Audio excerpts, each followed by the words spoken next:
Thank you. Thank you very much for this inspiring talk, not just on science, but meta-science, and I think meta-science should also be applied to see the results of meta-science studies.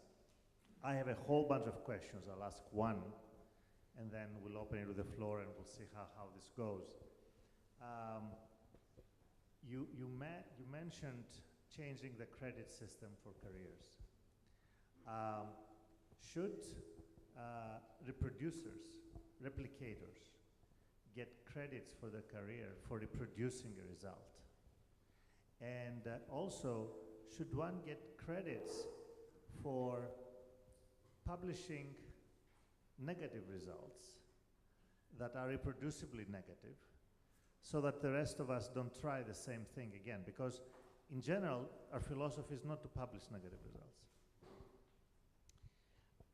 I think the easy answer to that is yes and yes.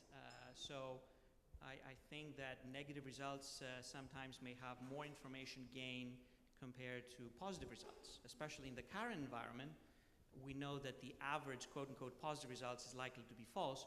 The average negative result is likely to be correct. Just starting from a level basis, a negative result is probably more trustworthy much of the time.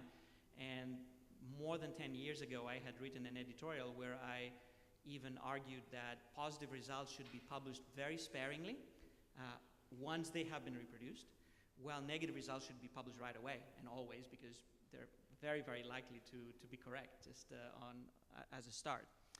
So yes, I think that we need to reward people who do good work regardless of the results that they get, because otherwise we incentivize people to find ways to make these results look positive, and that's what we're saying. We're saying tremendous selective reporting that I'm not saying it's fraud, it's just ways to fool ourselves mostly, that some quote-unquote significant or quote-unquote positive result has emerged.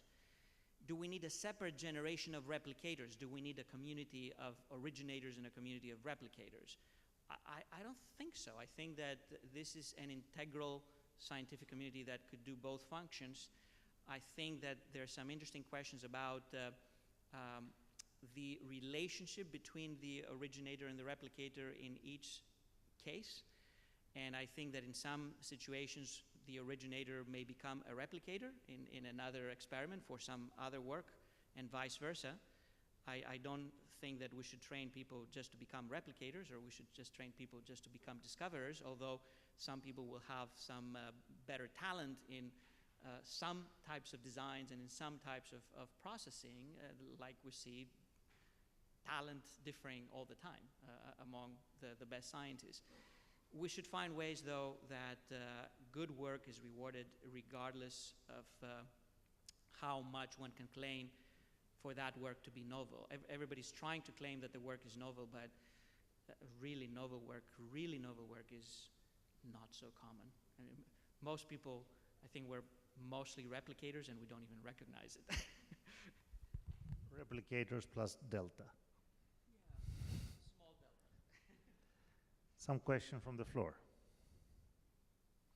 Yes, very back. A mic is coming.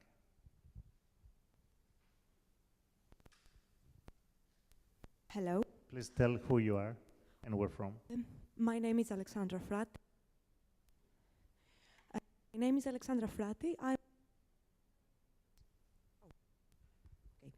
As I know, there is no Nobel Prize for and reproducibility. How could we reward scientists in order to promote that? Thank you. I'm not sure that I heard the last sentence. How?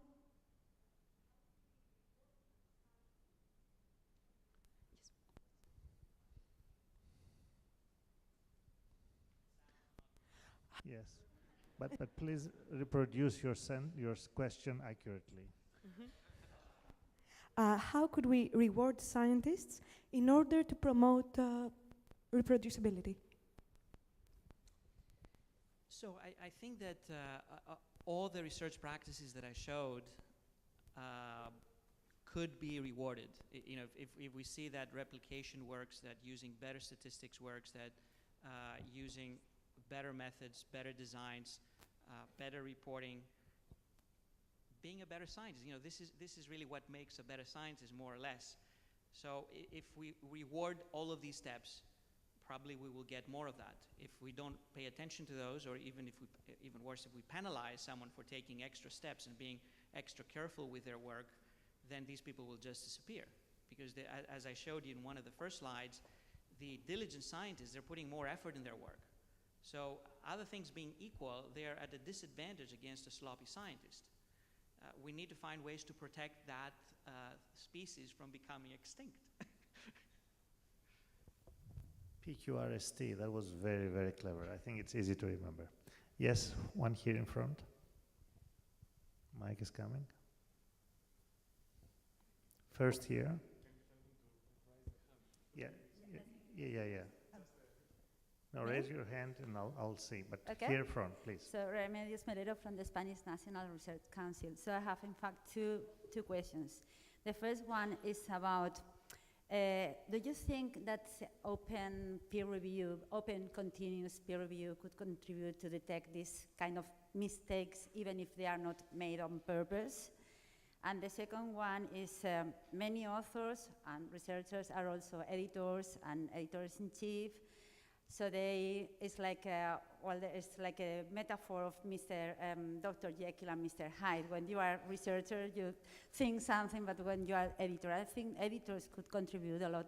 I mean, for new guidelines in this. I mean, to contribute to these problems with reproducibility. So, what is your opinion? So I'm in favor of open peer review, and I think that there's some evidence that it helps. But there's also evidence that peer review, on average, even in some of the very best journals, tends to improve meaningfully about 25% of papers.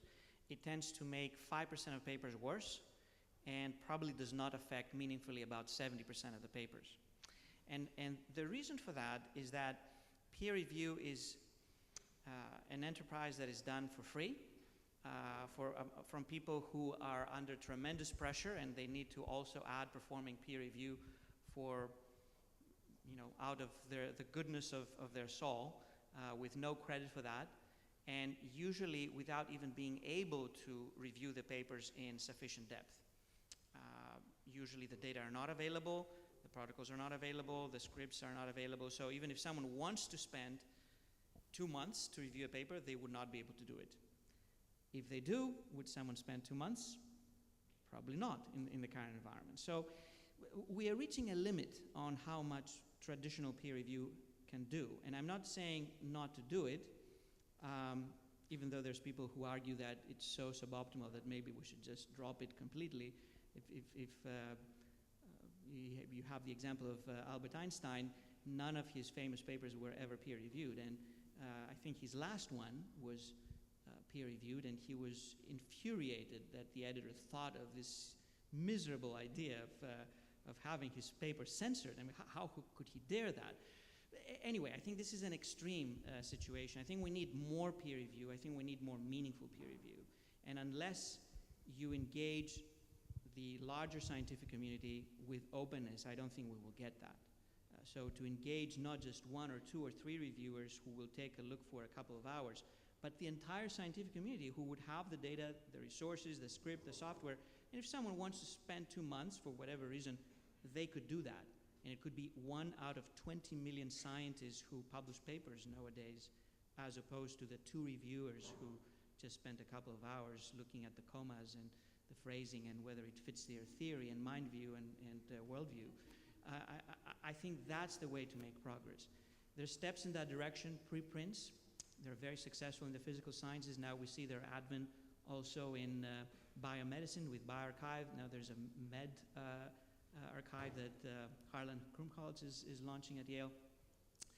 They may help as well, but again, it depends on what is there in that preprint or in that paper. Is it just an advertisement? I did this research and here's 4 pages summarizing it, or is it the real data, the real script, the real software, the real process, the real barcode of of the entire research that has been done. As we go back, next one will be here, but yes, please. University. I have a question related to training PhD students. A lot of research today is carried out by PhD students, and one of the requirements that is put on them is that they need to be independent investigators of their studies. And as you showed in your presentation, actually the reason for collaboration, or the collaboration is very important in making research reproducible. Do we need to change the way we train researchers, and if yes, in what way? So I think that we need to accommodate both phenotypes. We need to accommodate the team worker, who will be a team member, a team scientist, and many fields really depend on team science. And I think we also need to protect the independent investigator. Maybe much of my talk sounded a little bit derisional towards this solo, silent investigator running small sample studies. There are areas of research, mostly in early exploration and early discovery, where the independent investigator needs to be protected. And that person will run mostly exploratory research, but it needs to be acknowledged as such. If there's transparency about it, I have absolutely no problem. And we need that type of research, especially in blue sky science and many basic science investigations. I would argue, if anything, that independent investigator is also becoming an extinct species, even in environments that have substantial funding, like US probably has a very good funding environment until today. I hope it will last. Still, you see that the typical mid-age for having an R01 is like 45, and for someone who's an MD, it's like 47, which I think it's just amazingly late. So there's many issues surrounding the structuring of research funding that currently goes towards the prototype of the senior independent investigator who is neither independent nor doing really good work, that we need to change and protect both the team worker and the young independent investigator with the really out-of-the-box ideas. We have a question here, but anyone else needs to be preparing? So hi, Okay. I'm Tom, a researcher from Boston. We're holding an event called Better Science next year at our university. We're hoping you can join us. We're going to form teams that start projects that aim to address some of the issues you've discussed. And my question is, you know, if you have a bunch of people, a bunch of teams who are going to start projects to try and address the issues at our university, what advice would you give those teams, or what ideas would you ask those teams to work on? Good luck. It sounds like a great idea. I'd love to hear more about it. And as I mentioned, there's many initiatives currently in many countries and many fields, and it would be nice to compare notes and see what has worked, what has not, and try to get it better. Nice. Any question from the back? Okay. And we'll be wrapping up pretty soon. Stefan Gau, Humboldt University, Berlin. Assuming you convinced the brightest of the researchers to engage in replication studies instead of original material, wouldn't that accelerate the vicious cycle that described, that is favoring the sloppy researchers against those who really want to do good science by replication? So are you taking them out faster? Why would that happen? That some great scientists would do more replication? I'm a little confused on why they would be at a disadvantage then, if their work is really respected for what it's worth. Because the current system is not favoring replication. Yeah. So if you convince the best to replicate instead of doing something else, you're driving them out faster. I see what you mean. So this means that we need to have the right price tag next to each research product. One would be a research product that has not been replicated, so one needs to be very cautious, and one needs to look at what is the success rate in that field, in that type of discipline. It may be 90%, but it also maybe 1%, and therefore the price of that product would be very low, versus something else that has the extra seal of one or multiple replications, and therefore its price in the reward system would be much higher. This is exactly what I mentioned, that if we just leave things as they are now, people who will try to do better work, and some of that better work will include some more self-critical approach and some more stringent effort of replication, they would clearly be at a disadvantage. You know, they would not be able to compete. They will spend 1 year to get something done, and then another year to just find out that that was wrong, and after 2 years they will be at square zero, while their competitors will have published 2 wrong papers, but they will have 2 papers in Nature. So it's not going to work unless we reassign the price tags, and the field understands that this is important to do. Psychology went a soul-searching crisis, and now it has readjusted to a large extent its price tags on what it means. Genetic epidemiology published 40,000 papers that were completely irreproducible. I published several of those in my early career, and we said, no, we just need to change that, and we did, and the price tags are very different on what it means to have this versus to have that. Let me ask you something. I mean, you're kind of ambivalent in terms of the value of openness. You said, well, if most papers are wrong, by making them open, more people will read wrong results, and then it will have a more negative impact. On the other hand, you said that open review, so anyone can go and read, may have some benefit, and you have some initial statistical results. Most of these people in this room, including myself, we believe and work towards open science for many reasons: democratization of science, innovation, abilities for innovation, so on. One of them is reproducibility, because when you know that you'll be open, you are more careful, and therefore mistakes may be discovered. So, do you have any comment on your cause? What is the correlation between our cause and your cause, or our common cause? I think that there is a high correlation, because if you don't have real openness, you cannot really assess reproducibility. So if you don't really know what has happened, what the results are, and what are the data, talking about reproducibility becomes very speculative. You need to make lots of assumptions to have lots of trust on things that, even with the best intentions, maybe we shouldn't really trust. So openness is a prerequisite for any sort of reproducibility check, and I think it lays a foundation for being able to have reproducible research. What I mentioned about open access in particular is that open access until recently was mostly making the published papers accessible more widely. And even though I think this is a good idea, just making the published papers accessible is not enough, because the papers are more like an advertisement. I did this research, trust me, I'm a good person, and here's the 4 pages that summarize 5 petabytes of data. 5 petabytes versus 4 pages is a very big gap. So can we make these 5 petabytes of data available? It may be less, but still, it's likely to be a substantial gap in most scientific fields. So this is why I'm arguing that we need openness at the right level, at an operational level. And this may vary from one field to another, but just having the published paper open, even though it has other advantages like making science more democratic, having more people be able to read that work, I'm perfectly fine with that. It's not enough to support reproducibility on its own. I think you argue for more general open science. Yes, let's wrap up. Yes, please. I have one question that goes back to the And your negative name? results. I'm Marta Hoffmann-Sommer from the University of Warsaw and from the Open Air Project. And I have a question that goes back to the negative results that were discussed.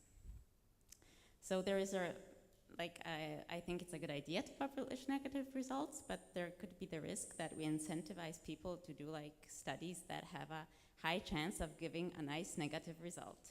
Yeah, we just check to make sure that there is no correlation between this, and we get a publication. So this should probably go together with changing the reward system, so that we don't like incentivize people to do senseless studies. So what would be the path to change the reward system? What would be the, I don't know, the steps that you think should happen that this finally does change? So there's multiple paths, and I think that the paths will be different for different scientific disciplines, because if you compare genetics versus clinical medicine versus informatics versus psychology versus psychiatry versus computer science, they have adopted some practices, they have not adopted some others. So if you have a set of 5 or 10 or 20 practices that are worth adopting, it's a different path for each discipline to fill out the gaps and the missing opportunities that may arise. I'm not arguing in favor of negative results just for the sake of being negative. I mean, I did mention that on average, I trust a negative result more than a positive result. But you can think of a result as having some information gain, some change in entropy. And many negative results have tremendous change in entropy. Compared to what we thought we knew, now we change our perception very substantially. This may happen also with many positive results, but it may not happen with several positive results. So there's other aspects between that dichotomous positive negative, which in most cases it's even a misnomer. I think that we should talk about information gain, we should talk about utility in fields that do want to make something useful, and it's not just curiosity. And utility includes many other aspects, like, is there a problem here? Are we trying to solve a problem, or are we creating a problem that doesn't exist? And, you know, in medicine, we see that all the time, disease monitoring, creating diseases that don't exist just for selling drugs and interventions. How much do we know? How much more are we going to know regardless of what the results are? Is that feasible? What is the value for money? Is it transparent? Do people care about it? Do patients care about it? Is it pragmatic? Is it real life? Or if it deviates from real life, is it still applicable? So there's all these dimensions that need to be taken into account, and then also factored into identifying the best research to fund, to reward, to say that you did great work and you need to be promoted, and move ahead and do more of that. Well, next to open science, there is also open discussion. And although we said all times are GMT, there are also some limits to that. So unfortunately, I have to end. John will be around afterwards for offline discussions and questions. I want to once again thank you so much, John, for this inspiring and discussion.